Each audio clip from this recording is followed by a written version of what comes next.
here related to testing remains unanswered. All right, Matt Miller, let's slow this way down because this seems like a really important point that Eli is reporting. This moment is like every other in Donald Trump's presidency, where it's about his fragile, teeny tiny ego and the vast nation that he leads, and he's making all of his decisions based on press coverage, okay? So stipulated, I think that's right. The difference here, Matt Miller, is that people are dying.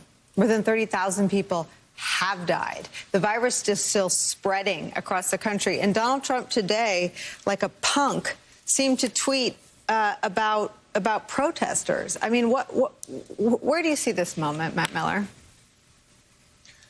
I think the news from the last 24 hours, not just that we don't have a national testing program, which we've all realized, but that we're never going to have a national testing program, has been one of the most disturbing moments for me since this crisis began. And I think about it compared to past moments of presidents managing crises. Look, we know we were slow to get testing off the ground here because the president in January and February wasn't paying attention. And when he was paying attention, he was actively downplaying the crisis. And that had real effects inside the government. The government didn't mobilize because the president wasn't focused. That's how the federal government works. But I think of past crises. You think of Hurricane Katrina, when President Bush's initial response to the hurricane was catastrophic. But that was a management error. It wasn't an error of intent. And when he realized the error, he didn't go on TV. There was no Twitter then, but he wasn't on TV attacking the governor and the mayor, saying, why are you looking at me for rescue boats? Why are you looking at me for planes and water and food? It's not my job. It's your job. He nationalized the National Guard. He recognized his mistakes, and he tried to correct them. And what you're seeing here from the president is the opposite. There was no testing program initially because he failed to do his job.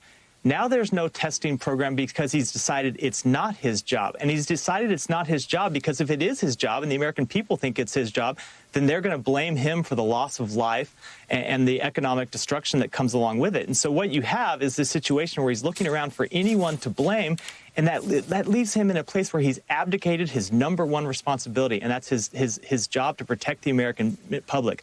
I think this news that we're never going to have a national testing program, that the president just isn't willing to do his job because he thinks it hurts him politically, is just one of the lowest moments we've had since this crisis began. And Dr. Roy, if the American people are under the belief that testing is something Donald Trump is going to deliver, there's reason for them to think that. Here's Donald Trump on testing.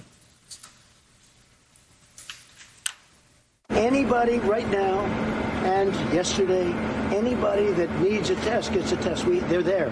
They have the test. We've been in discussions with pharmacies and retailers to make drive-through tests available in the critical locations identified by public health professionals. We therefore expect up to 500,000 additional tests will be available early next week. I doubt we'll need anywhere near that. We'll have the ability to do in the millions over a very, very quick period of time. We inherited a broken test. Yeah. The whole thing was broken. And remember this, we inherited